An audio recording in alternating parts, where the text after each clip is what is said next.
ఈ నెల 10వ తేదీ రాత్రి 10:15 గంటలకు మాజీ మంత్రి సీదిరి అప్పలరాజు తనయుడు అరవ్ వర్మ తన స్నేహితుడు సిద్ధార్థ పలాస పారిశ్రామిక వార్డులోని పాత 16 నంబర్ జాతీయ రహదారిపై ద్విచక్ర వాహనం ఢీకొన్న ఘటనలో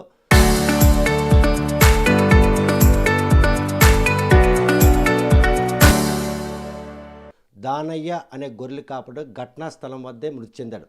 కాకపోతే అక్కడొక కూటు దూరంలో అప్పలరాజు నివాసం ఉండడం, ఈ విషయం తెలిసిన వెంటనే అప్పలరాజు ఘటనా స్థలాన్ని చేరుకొని కొడుకును చికిత్స నిమిత్తమై తీసుకెళ్లడం, సిద్ధార్థ పోలీసులు లొంగిపోవడం, ఈ పరిణామాలన్నీ ఒక ఎత్తైతే సాక్షులను తారుమారు చేశారన్న ఆరోపణల మీద ఈరోజు కొడుకుని స్నేహితుని ఇద్దరిని కూడాను 14 రోజులు రిమాండ్ విధించారు. ఈ విషయంపై మాజీ మంత్రి సీదిరి అప్పలరాజు కొడుకుపై హత్య ఆరోపణల కింద కేసు నమోదు చేసి నాన్ బెయిలబుల్ సెక్షన్ వేసే విషయంలో వైఎస్ఆర్ కాంగ్రెస్ పార్టీ శ్రేణులందరూ కూడాను కూటమి ప్రభుత్వంపై నిందలు వేస్తున్నారు. ఇంతకీ 108 బిఎన్ఎస్ సెక్షన్ ఎందుకు వేయాల్సి వచ్చింది? సాక్షుల్ని తారుమారు చేసేందుకు మాజీ మంత్రి ప్రయత్నమే ఈరోజు పోలీసులు మళ్ళీ ఎఫ్ఐఆర్లో 105 బిఎన్ఎస్ సెక్షన్ చేర్చారా? ఈ విషయంపై మనతో మాట్లాడడానికి తెలుగుదేశం పార్టీ లీగల్ సెల్ రాష్ట్ర అధ్యక్షులు తమ్మినేని విద్యాసాగర్ మనతో ఉన్నారు. చూస్తే కనుక ఈ ప్రమాదం ఒక వాహన ప్రమాదాన్ని ఈరోజు నాన్ బెయిలబుల్ సెక్షన్ వేసి ఆ కుటుంబాన్ని కక్ష సాధిస్తున్నారని వైఎస్ఆర్ కాంగ్రెస్ పార్టీ శ్రేణులతో పాటు మాజీ మంత్రి కూడా ఆరోపిస్తున్నారు. అందులో కూడా మాజీ మంత్రి ఏతీగా చేరుస్తున్నారు. డే 1 సిద్ధార్థ అనేటువంటి అరవ్ వర్మ ఫ్రెండ్ లొంగిపోతే స్టేషన్ బెయిల్ ఇచ్చిన పోలీసులు ఈరోజు మళ్ళీ నాన్ బెయిలబుల్ సెక్షన్ విధించి వాళ్ళకి రిమాండ్ విధించడం, ఇది కాంపౌండ్ సెక్షన్స్ అనుకోవచ్చా? గడిచినటువంటి 10 రోజుల నుంచి కూడా ఇది ఏదో ప్రభుత్వం తప్పు చేసింది, కక్షపూరితమైనటువంటి తప్పు చేసింది, కక్షగట్టే ఇది చేశారు అని చెప్పేసి అంటున్నారు. ప్రథమంగా అది చాలా తప్పు, అది కాదు.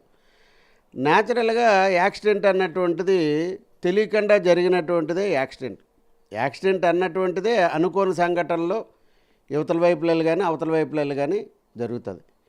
ఇవాళ యాక్సిడెంట్ జరిపినటువంటి కుర్రోడి మీద కానీ అలాగే చనిపోయినటువంటి దానయ్య మీద కానీ మేము ఇక్కడ డిస్ప్యూట్ అన్నటువంటిది చేయట్లేదు. అనుకోకుండా పిల్లవాడు ఏదో సరదాగా వెళ్ళాడు, జరిగింది అన్నటువంటిది ఒక విషయం. అయితే యాక్సిడెంట్ అన్నటువంటి చనిపోయినప్పుడు ఏదైనా జరగవచ్చు. అది ఎవరు గుద్దారా, అది ప్రైమ్ మినిస్టర్ గుద్దాడా, సీఎం గుద్దాడా, మినిస్టర్ కొడుకు గుద్దాడా, మినిస్టరే గుద్దాడా అన్నటువంటిది కాదు, అది యాక్సిడెంట్. అక్కడితో సరి. 304A ఐపీసీ అన్నటువంటిది గతంలో అనమాట ఇప్పుడు ఉండేవారు. ఇప్పుడు చట్టం మారిన తర్వాత దాన్ని ఇప్పుడు వేరే విధంగా ఇప్పుడు మనం కన్వర్ట్ చేసుకుంటే రకరకాలైనటువంటి సెక్షన్లు వారి మీద అనమాట, అబ్బాయి మీద ఇది వర్మ, ఆ వర్మ అన్న కుర్రోడి మీద పెట్టడం జరిగింది. అయితే ఆ పెట్టినటువంటిది 105 ఐపీసీ పెట్టారు, 106 పెట్టారు, 61 పెట్టారు, 238 పెట్టారు, సెక్షన్ 238 పెట్టారు. ఇవన్నీ కాంపనెంటా ఆ యాక్సిడెంట్ కేసుకి? ఇవన్నీ కూడా యాక్సిడెంట్ కేసుకి సరిపడినవా కాదా అన్నటువంటిది దాని గురించి చెప్తాను. యాక్సిడెంట్ జరిగినటువంటి సెక్షన్లు ఇందులో కొన్ని ఉంటే నువ్వు చేసినటువంటి తప్పుల నిమిత్తం నీకు అనమాట సెక్షన్లు మారినటువంటిది ఒకటి. మొదటగా బెయిల్ ఇచ్చినప్పుడు ఆ సెక్షన్లు ఏవి దీంట్లోనూ వెయ్యలేదే. మరి రెండోసారి పార్ట్ 2 సీడీలో పార్ట్ 1 సీడీ చేసినప్పుడు case dairy, CD means case dairy మారినప్పుడు పార్ట్ 1 పార్ట్ 2 అన్నది ఉంటుంది, ఎఫ్ఐఆర్ ఉంటుంది. ఎఫ్ఐఆర్ రిజిస్టర్ చేసినప్పుడు ఏదైతే జరిగిందో అది 24 గంటల్లోపు ఏ విషయమైనా జరగాలి కాబట్టి 24 గంటల్లోపు ఎఫ్ఐఆర్ అన్నటువంటిది నమోదు అయితే అవుతుంది. కానీ డే 1 ఎఫ్ఐఆర్ నమోదుకున్న 4 రోజుల తర్వాత దానయ్య తల్లిచ్చినటువంటి వాంగ్మూలాన్ని మార్చి ఈరోజు సెక్షన్లు యాడ్ చేయబడ్డాయి. ఇది కేవలం సాక్షులను తారుమారు చేసే ప్రయత్నంలో భాగమే, పోలీసులు కూడాను దుందుడుగ్గా వ్యవహరించారని ఆరోపిస్తున్నారు. కాదండి, వాళ్ళు దుందుడుగ్గా వ్యవహరిస్తే వాళ్ళు ఎందుకు బలైపోతారు? ఈరోజు పోలీసులు అనవసరంగా అక్కడ సిఐ గారు ఉన్నారు, ఆయనకి మంచి పేరు రెప్యుటేషన్ ఉన్నదని అందరూ అంటున్నారు. మరి ఇవాళ ఏంటంటే ఎస్ఐ గారు ఉన్నారు, ఆయన కొత్తగా 2వ అపార్ట్మెంట్ అని చెప్పి అపాయింట్మెంట్ అని ఆయన అంటున్నారు. మరి ఇప్పుడు వీళ్ళు చేసినటువంటి తప్పుడు వలన వాళ్ళు లోపలికి వెళ్ళక 9:30కి అఫెన్స్ అన్నటువంటిది జరిగిందండి. వాస్తవంగా 9:30కి జరిగింది. 9:30కి జరిగినప్పుడు ఆ బండి తాలూకా ఓనర్ ఎవరు అన్నటువంటిది ఫస్ట్ చూడాలా. రైట్. ఓనర్ ఎవరు? సిద్ధార్థ ఓనరు. ఈ అబ్బాయి తీసుకొని వెళ్ళాడు. ఈ అబ్బాయి తీసుకొని వెళ్ళిన తర్వాత ఈ వర్మ అన్న కుర్రోడు యాక్సిడెంట్ జరిగిన తర్వాత గాబరగా అడిగింది. అయితే అబ్బాయే నీకు యాక్సిడెంట్ చేశాడంటే అబ్బాయికి దెబ్బలు తగలొచ్చును కదా, మరి ఈయనకెందుకు వర్మకెందుకు తగిలాయి? ఆయన డ్రైవ్ చేసుకొని వెళ్ళాడు, ఆయనకి తగిలాయి. సరే, అక్కడికి వచ్చేసరికి ఫస్ట్ ఆఫ్ ఆల్ ఈయన ఏం చేశారు?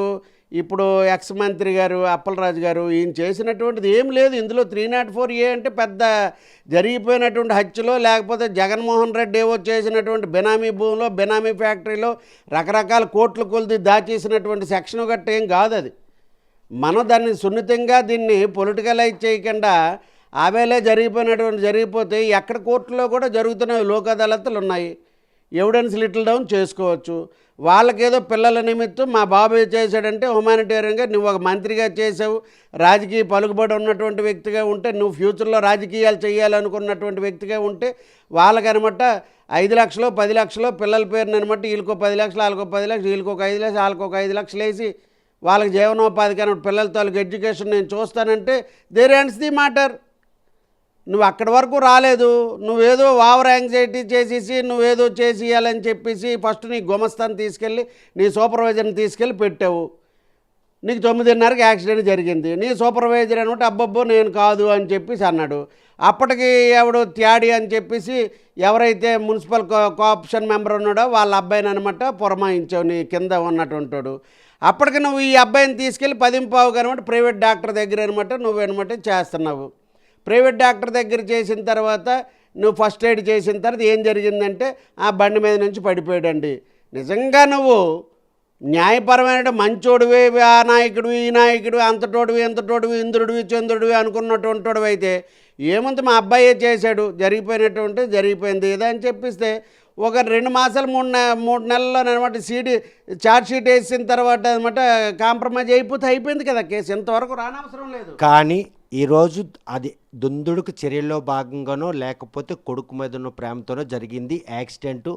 108 వెహికల్కి కాల్ చేసింది కూడా అరవ వర్మే. ఈ విషయాన్ని కూడా ప్రాథమికంగా ఎవరు కూడా గమనించలేదు. కాదండి, 108కి ఫోన్ చేసినటువంటిది సాక్షాత్తు ఈ స్పీకర్ ఏం పేరు మన మినిస్టర్ గారే చేశారు.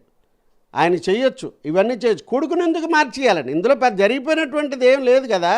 ఎవరికైనా కొడుకు మీద ప్రేమ ఉండొచ్చును, కానీ ఎప్పుడైతే పొలిటికలైజ్ అవుతుంది అన్నటువంటిది ఒక స్థానంలో ఉండి ఒక అందరికీ ఉన్నతమైన స్థానంలో నువ్వు చేసుండి ఒకరిని ఏదో నువ్వు తప్పు చేయాలి అనుకున్నందువలన ఈ ఇరుకాటంలో జరిగి నీ వల్ల 2 పోలీస్ ఆఫీసర్లు బలైపోయినారు. దాన్ని దృష్టిలోని పెట్టుకోకుండా ఇక్కడ జరిగినటువంటిది నేను యాక్సిడెంట్ జరిగిందనుకో, లేకపోతే అప్పలరాజు గారి అబ్బాయి ఇలా జరిగింది, అప్పలరాజు గారు తప్పు చేశారేనో, లేకపోతే ఇక్కడ ఏదో అన్యాయంగా జరిగింది దానయ్య కుటుంబానికి మేలు చేయమని అన్నటువంటిది కాదు. ప్రభుత్వం కక్షపూరితమైనటువంటి చర్యలు పాల్పడుతుంది. ఒక మంత్రి గారికి అయ్యి ఉండి అబ్బాయి ఏమీ చేయకుండా ఇలాంటి కేసు పెట్టారు అనుకున్నటువంటిది మొన్ననే ఇంచుమించుగా దీంట్లో చూసాం. మా ఇక్కడ ఆందలవలస ఇన్ఛార్జ్ గారు మాట్లాడారు, వైసీపీ ఇన్ఛార్జ్ గారు. అది చాలా తప్పు. ప్రభుత్వం ఏదో తప్పు చేయలేదు, నువ్వు చేసినటువంటి దానికి ఏదో వక్రీకరించి చేయాలనుకున్నావు, దొరికిపోయినావు. అంతకు తప్పించి ఇందులోనేమీ లేదు. మనం మాట్లాడేటప్పుడు పెద్దవాళ్ళతో మాట్లాడినప్పుడు కూడా ఉండాలి. మనం అధికారంలో ఉన్నప్పుడు రకరకాలుగా మాట్లాడినటువంటి ఉన్నాయి. మరి ఆ రోజు ఆ రకంగా మాట్లాడితే మరి ఇంకా కక్షపూరితంగా అంటే ఎన్నో చేయొచ్చును కదా. మరి మొన్న మా ఇన్ఛార్జ్ గారు మాట్లాడారు, పుష్కరాల దగ్గర అనమాట విడిచిపెట్టిస్తే చంద్రబాబు నాయుడు గారు తెలిసేది చేశారు, స్టాంప్ ప్యాడ్ అవుద్దని తెలిసి చేసిన దాన్ని 105 అనరండి. రవికుమార్ గారు, చింతాడు రవికుమార్ గారు 105 అలాగంటారు. కల్పబుల్ హోమోసైడ్ అంటే ఏమిటి సెక్షను ఐపీసీలో ఇంతకుముందు ఉన్నటువంటి దీని ప్రకారంగా అప్పుడు 300 ఇప్పుడు 105కి వచ్చింది, అమెండ్ అయింది. ఈ 105లో ఉన్నట్టు కల్పబుల్ హోమోసైడ్ మాట మన ఇద్దరం మాట్లాడుకుంటుంటాం. మాట్లాడుకుంటే కోపంగా వచ్చి నేను ఒక లెంపకాయ కొడతాను. ఒక లెంపకాయ కొడితే వాడెళ్ళి సోఫా మీద గోడ మీద పడిపోతే గోడ దెబ్బ అన్నటువంటిది నుదుటికో లేకపోతే ఎక్కడో బ్లడ్ ఇంజురీ బ్లడ్ క్లాట్ అయి చనిపోయినట్టుగానైతే అది కల్పబుల్ హోమోసైడ్ అవుద్దండి. తెలిసే వదిలేశారు, తెలిసే ఎక్కడో అనమాట మధ్యన ఎక్కడో మీటింగులు పెడితే మీటింగుల్లోనూ పెట్టి తెలిసి ఎవరు చేశారు? మీ జగన్మోహన్ రెడ్డి చేశాడు. తెలిసి ఎక్కడ జగన్మోహన్ రెడ్డి చేశాడు? మాచర్లలో చేయలేదా? పిడుగురాళ్ళలోంచి చేయలేదా? నువ్వు వెళ్ళొద్దు అని చెప్పేసి వెళ్తే మాచర్లలోనమాట నువ్వు ర్యాలీకి వెళ్ళావు. నువ్వు ర్యాలీకి వెళ్తే సాక్షాత్తు నువ్వు మీదన ఉంటుండగా టైర్ కింద ఒక మనిషి ఉన్నా నువ్వు ఇంచుమించుగా 35 మీటర్లు అనమాట డ్రైవ్ చేసుకొని వెళ్ళిపోవు. అలాగైతే నిన్ను అనాలా ఆ రకంగా చంద్రబాబు నాయుడు గారే ఆ రకంగా చేశారని మీరు అంటున్నారే, దానికి కల్పబుల్ హోమోసైడ్కి అసలు సంబంధం లేదు. మీరు ఆ చివరి అన్నటువంటిది చదవకుండా మీరనమాట కల్పబుల్ హోమోసైడ్ అన్న. ఇప్పుడు మాచర్లో పిడుగురాల్లోనమాట మేడ మీద ఉండి ఇరుకుని సందులో ఎవరు నేర్పారు ఇవన్నీ కూడా? జగన్మోహన్ రెడ్డి నేర్పాడు. ఇరుకు సందులో పెట్టి ఏదో జనం వచ్చినట్టు చూపించి 2019లో అనమాట అధికారం రావడానికి అనమాట ప్రయత్నించినటువంటి వ్యక్తి ఎవరు? జగన్మోహన్ రెడ్డి. ఆ రకంగా చేసి మేము ఎక్కడ ఆ రకంగా సిద్ధం అని చెప్పేసి అన్నారు. సిద్ధం అని చెప్పేసి ఆ రోజు అన్నప్పుడు అదే మీటింగ్కి వెళ్ళి మరి సిద్ధం అని చెప్పిన తర్వాత ఆ తొక్కుసలాట్లో అనమాట 11 మందికి ఇంజూరీస్ జరిగే, 3కి అనమాట కరెంట్ షాక్ కొట్టేసి ఫ్లెక్సీలు పడిపోయి చనిపోయారు. మరి దాన్ని ఏమంటారండి? ఇటువంటి పరిణామాల నేపథ్యంలో అది యాక్సిడెంట్ కేసు, యాక్చువల్గా రిమాండ్ విధించే అవకాశం ఉందా? లేకపోతే తండ్రి చేసిన తప్పిదం ఈరోజు కొడుకు జైలు పాలు కావాల్సి వచ్చింది? ఎస్, ముమ్మాటికి కరెక్టు. తండ్రి చేసినటువంటి తప్పుదము వలనే ఆయన ఈ పరిస్థితికి ఆయన అనమాట ఉండడానికి గల కాంపౌండబుల్, నాన్ కాంపౌండబుల్ అని చెప్పేసి అంటారు. ఆ సెక్షన్లు అతనికి వర్తించడానికి గల కారణం. అంతే తప్పించి ఇందులోనేదో జరిపింది. మరి గులివెంజి గింజకి కింద నల్లగుంటుంది, కోన రవికుమార్ కూడా మాట్లాడేస్తున్నారు అని. మరి కోన రవికుమారే మాట్లాడేస్తున్నారు అంటే ఆయన ఇంతకుముందు విప్పుగా చేశాడు, మరి జిల్లా పార్టీ అధ్యక్షుడిగా చేశారు. మరి అలాగే అనమాట ఆయన ప్రతిపక్షంలో ఉండేటప్పుడు 8-9 కేసులు ఆయన ఇంటి గోడ దూకి ఆడవాళ్ళని చూడకుండా పిల్లల్ని కూడా, భార్యను కూడా తీసుకెళ్ళిపోయినటువంటి రోజులు ఉన్నాయి. మరి ఆ రోజు ఏమంటారండి?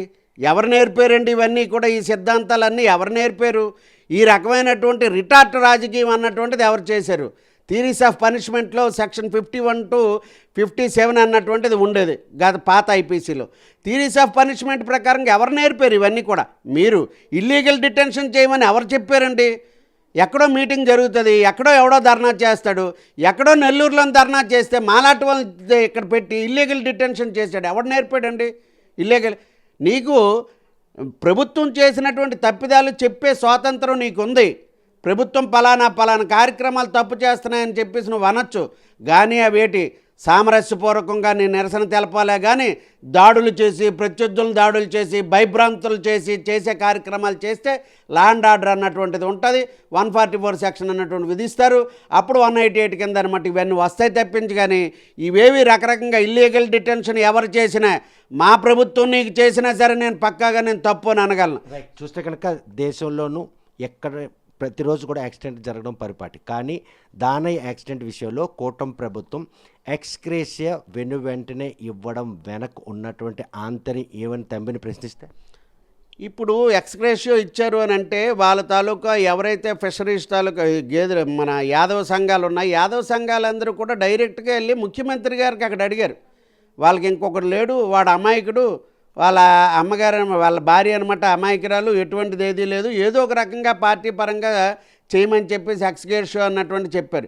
ఇప్పుడు తెలుగుదేశం పార్టీ సభ్యత్వం తీసుకున్నటువంటి ప్రతి వాళ్ళకి కూడా 5 లక్షలు 10 లక్షల రూపాయలు మేము సభ్యత్వం ఉంటే చాలు, ఏదో యాక్సిడెంట్లుగా జరిగిపోతే మేము ఇస్తున్నాం, అందులోని ప్రక్రియగానే ఇచ్చాం తప్పించి. కానీ వేరేగా కక్షపూరితంగా ఇక్కడ అప్పలరాజు కొడుకే చేశాడు, యాక్సిడెంట్ అన్నటువంటిది అప్పలరాజు కొడుక లేకపోతే నారా లోకేష్ కొడుక అన్నటువంటిది కాదండి. ఇక్కడ 2 రోజుల ముందు కాంతమ్మ అనే ఒక రైతు ఎరువు కోసం వెళ్ళి తొక్కిసలాట్లో ముచ్చింది. మరి ఆమెకి ఎక్స్గ్రేషియా ఇచ్చేందుకు కుటుంబ ప్రభుత్వం ఎందుకు ముందుకు రాలేదు? వాళ్ళ ఆర్థిక పరిస్థితిని కూడా పరిణామాలు ఎందుకు తీసుకోలేదంటే ఏ తప్పండి అది ఆ రోజు జరిగినటువంటిది. వాళ్ళ ఇంటి ముందు రైతు భరోసా కేంద్రం అన్నటువంటిది ఉంది, దానికి ఎండకి హార్ట్ అటాక్ వచ్చి అది చనిపోయిందని చెప్పేసి అక్కడ మెడికల్ రిపోర్ట్స్ కూడా అక్కడ ఇవ్వడం జరిగింది.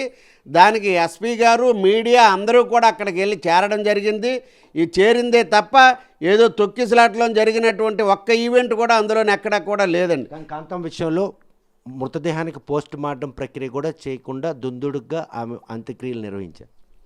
పోస్ట్ మార్టం క్లియర్గా కూడా కలెక్టర్ అక్కడికి తీసుకెళ్లారండి. ఎవరు చెప్పారు ఇదంతను? అదేది కాదు, వాళ్ళే తీసుకెళ్ళి కలెక్టర్ గారే స్వయంగా చెప్పారు. ఇవాళ సుప్రీం అన్నటువంటిది జిల్లాకు ఒక కలెక్టరే సుప్రీం, అలాంటిది ఒక కలెక్టరే అనమాట అది కాదు హార్ట్ అటాక్ అని చెప్పేసి అనమాట చెప్పారు. ఇప్పుడు వీళ్ళు అన్నటువంటిది యాక్సిడెంట్ని మేము ఎప్పుడు కూడా కాదని మేము అనడం లేదు, ఎవరైనా చేస్తారు, అది సహజం, ఎంతటి పెద్దవాళ్ళైనా చేస్తారు, ఎంతటి యాక్సిడెంట్. కానీ చేసే విధానంలో అనవసరంగా వాళ్ళ కొడుకు తాలూకా జీవితాన్ని ఈయనే బలి తీసుకొని అవి చేసాడు తప్పింది. కానీ ఏముందిలే సరే అనుకొని చెప్తే 2-3 లోక్ అదాలత్లను పెడితే ఆ కేసు అక్కడికదనమాట పోతుంది. మరి దాన్ని పెద్దది చేసి ఇవాళ ఏదో చేయాలని చెప్పి చేసి ఆయనంతలో ఆయన బలయ్యాడు. కానీ ఇందులో కక్ష అనేది కనిపించట్లేదు ఎక్కడ కూడా ఒక అడ్వకేట్గా. ఎక్కడ కక్ష అన్నటువంటిది కనిపించలేదండి. ఎందుకంటే అందులో 105 అన్నారు, whoever commits the culpable homicide not amounts to the murder. అక్కడ not amounts to the murder అన్నటువంటి చదవడం లేదు. కల్బుల్ హోమోసైడ్ పెట్టారు, మర్డర్ కేసు పెట్టారు, కల్బుల్ హోమోసైడ్ పెట్టారు, మర్డర్ కేసు పెట్టారు. యాక్సిడెంట్ జరిగిందని మర్డర్ కేసు సంబంధం ఏంటండి అని అంటున్నారు. ఇది కాదు, వెనకది చదవడం లేదు, మీద వరకే చదువుతున్నారు మీరు. Whoever commit the culpable homicide not amounts to the murder shall be punishable with imprisonment for life. Imprisonment for either the description for term shall not be less than 5 years which may be extended to year shall also be liable for fine. అయితే if the act is done with the knowledge that the likely to cause a death but without any intention to cause the death cause such bodily injure. అతను intention మీద చేయకుండా ఉన్నటువంటి death అన్నటువంటిది ఏ కోసైనా కూడా అతనికి murder case రూపంలో కానీ ఏది కానీ కాదండి. ఇంటెన్షన్ లేకుండే జరిగింది. ఇక్కడ ఈయన చేసినటువంటిది ఏమిటి చేశాడు? Culpable homicide not amounts to the murder చేశారు. దానికి దీనికి ఇందులో క్లియర్గా మెన్షన్ చేసి ఉన్నది, వీళ్ళు ఏదో అంటున్నారు. ఇకపోయిన తర్వాత ఇందులోనే ఏముంది, ఇక్కడ section 6 the provide the punishment for the culpable homicide వరకు మాత్రమే పనిషబుల్. ఇక్కడ 106 ఒకటి వేశారు. 106లో ఏమని వేశారు? ఏంటిది escape without the reporting to the police officer. Escape అంటే పోలీస్ ఆఫీసర్కి రిపోర్ట్ చేయకుండా పారిపోయినందువలన కానీ, మ్యాజిస్ట్రేట్కి కానీ soon after the incident accident జరిగిన తర్వాత మ్యాజిస్ట్రేట్కి కానీ shall be punished with imprisonment for the description term with maybe extended the 10 years shall also be liable. నువ్వు ఈ రెండు కూడా నువ్వు చేయలేదు. నువ్వు నీ కొడుకుని తీసుకొని అక్కడ ప్రైవేట్ డాక్టర్ దగ్గరికి వెళ్ళి నువ్వు వెంటనే అనమాట అతను తీసుకెళ్ళి అవుట్ కట్స్కి అనమాట దాటించేసావు. ఎప్పుడైతే సీసీ ఫుటేజ్లు ఇవి అవి వచ్చాయో మరి నీ మీదకి వస్తుంది అని చెప్పేసి ఇవాళ అబ్బాయిని అనమాట తీసుకొని వచ్చావు. నువ్వు అది ఆ రోజే వెంటనే కూడా పోలీసుకే నువ్వే చెప్పేసినట్టుగానే అయితే నీకు 238 వర్తించదే. నీకెందుకు 238 వర్తిస్తుంది? దాని తర్వాత 61 అన్నటువంటిది వేశారు. 61 అన్నటువంటిది ఏంటి? నేరపూరిత కుట్ర 61 ఐపీసీ. నేరపూరిత కుట్ర సెక్షన్ 34 ఐపీసీ అన్నటువంటిది గతంలో ఉండేది. ఇప్పుడు యాక్ట్ అమైంది అయిన తర్వాత 61లో ఏం చెప్పింది? నేరపూరితమైనటువంటి కుట్ర. నేరపూరితం అంటే ఏంటి? నువ్వు అక్కడికి వెళ్ళావు, మనిషిని ఫస్ట్ నీ గుమస్తాన్ని పెట్టావు, నీ గుమస్తా కాదన్నాడు. తర్వాత కాప్షన్ మెంబర్ కొడుకును త్యాగి సిద్ధార్థని పెట్టావు. నీకు సిద్ధార్థని పెట్టినప్పుడు నీకు తెలిసే పెట్టావు అంటే నాలెడ్జ్ ఆఫ్ ఫ్యాక్ట్ అన్నటువంటిది నీకు ఉంది. అది తప్పు 238. అంతేగాని మామూలుగా యాక్సిడెంట్ జరిగిందని మర్డర్ కేసు పెట్టడం ఏంటండి, మామూలుగా యాక్సిడెంట్ అయితే మర్డర్ కేసు పెట్టడం ఏంటండి అని చెప్పేసి మా ఇన్ఛార్జ్ గారు రవికుమార్ గారు చెప్తున్నారు. అది తప్పు. వైఎస్ఆర్సీపీ ఇన్ఛార్జ్ మాట్లాడింది అది కల్బుల్ హోమోసైడ్. చివరిగా చదువుకు not amounts to the murder అంటున్నాడు. చివర లైన్ అన్నటువంటిది అతను చదవడం లేదు. Not amounts to the murder. ఆయన చెప్పినటువంటి ఇల్లిస్ట్రేషన్స్కి ఇప్పుడు చంద్రబాబు నాయుడు ప్యాక్ అయింది. అక్కడ చనిపోతారని తెలుసు, పుష్కరాల దగ్గర వదిలేయడం ఏంటి, అప్పుడు పెట్టాలి చంద్రబాబు నాయుడికి. అది కాదండి పెట్టవలసినటువంటిది. దానికి దీనికి ఇల్లిస్ట్రేషన్కి సంబంధం లేదు. అనుకోకుండా జరిగినటువంటి దాన్ని కల్బుల్ హోమోసైడ్. మాట వస్తే ఒక్క లెంపకాయ కొడతాం, భూమి మీద పడిపోతాడు, ఆడికి బుర్రకు తగులుతుంది. అది ఆడు పడిపోతాడు, నేను కొడతాను అని ముందుకుండా అనుకో రాలేదు కదా, మాట పెరిగింది. దాన్ని కల్బుల్ హోమోసైడ్ అంటారు. ప్లాంట్గా చేసినటువంటి దాన్ని కాన్స్పిరసీ అంటారు. ప్లాంట్గా ఎవరు చేశారు? మీ సీదిరి అప్పలరాజు చేశాడు. సీదిరి అప్పలరాజు చేశాడు కాబట్టే సెక్షన్ 61 అన్నటువంటిది అప్లై అయింది.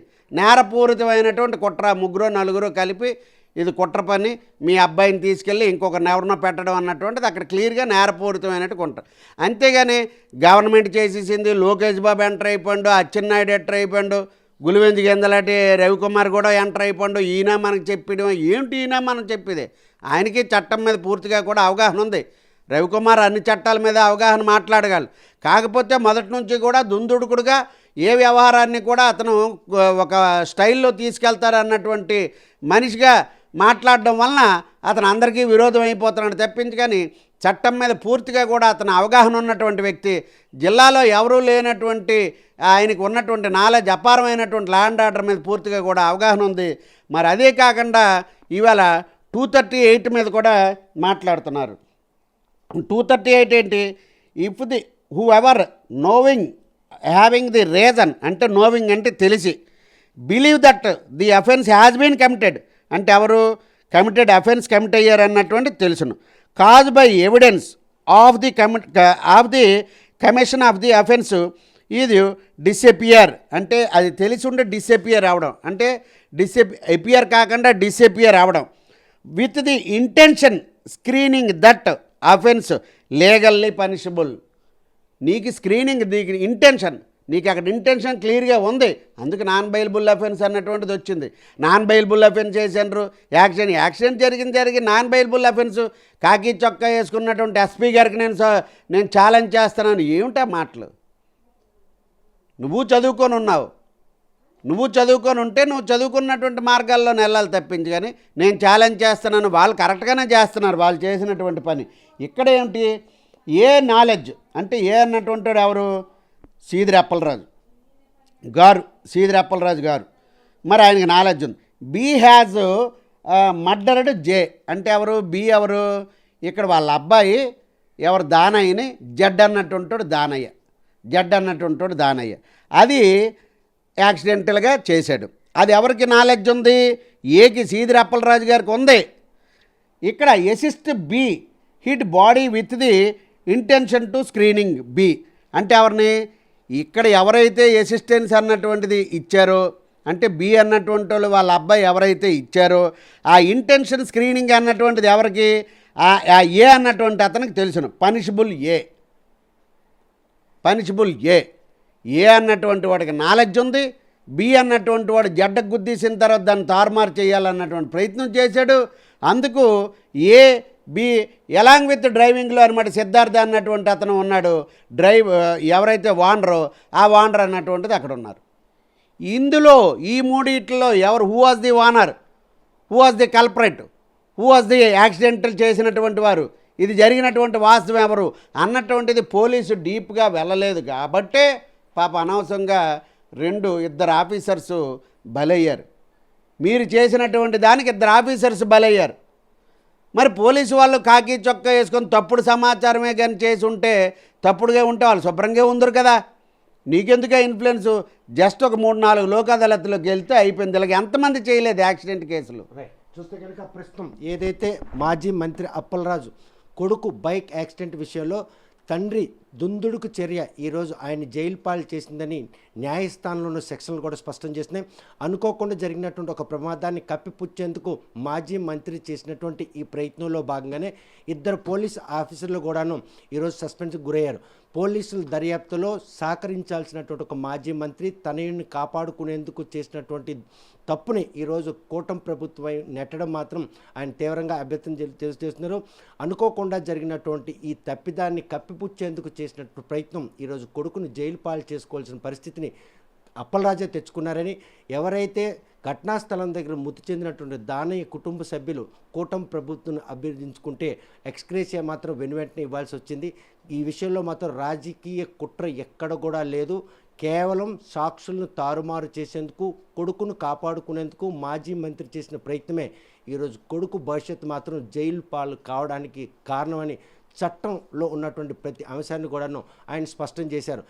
తొలినాళ్ళలో బెయిలబుల్ సెక్షన్ వేసి సిద్ధార్థ బెయిల్ ఇచ్చిన పోలీసులు అనంతరం మళ్ళీ తొలి రోజు నమోదైనటువంటి ఎఫ్ఐఆర్ని మార్చి ఈ సెక్షన్లు నమోదు చేయడానికి కూడాను కేవలం మాజీ మంత్రి అప్పలరాజు తాలూకా తొందరపాటు చర్య అని మాత్రం స్పష్టం చేస్తున్నాం. మరి ఈ విషయంలో జరిగినటువంటి ఈ యాక్సిడెంట్ని ఇంతలా రాజకీయ రంగు పులుంకుడుతో పాటు ప్రభుత్వాలపై ఆపాదించినటువంటి మాజీ మంత్రి సీదిరి అప్పలరాజు తప్పును ఒప్పుకుంటారా, చేసినటువంటి పొరపాటాన్ని బాహ్య ప్రపంచం చెప్తారా లేదా అనే విషయం వేచి చూడాల్సింది. వీడియో జర్నలిస్ట్ రామకృష్ణతో సత్యం, ఆర్టీ శ్రీకాకుళం.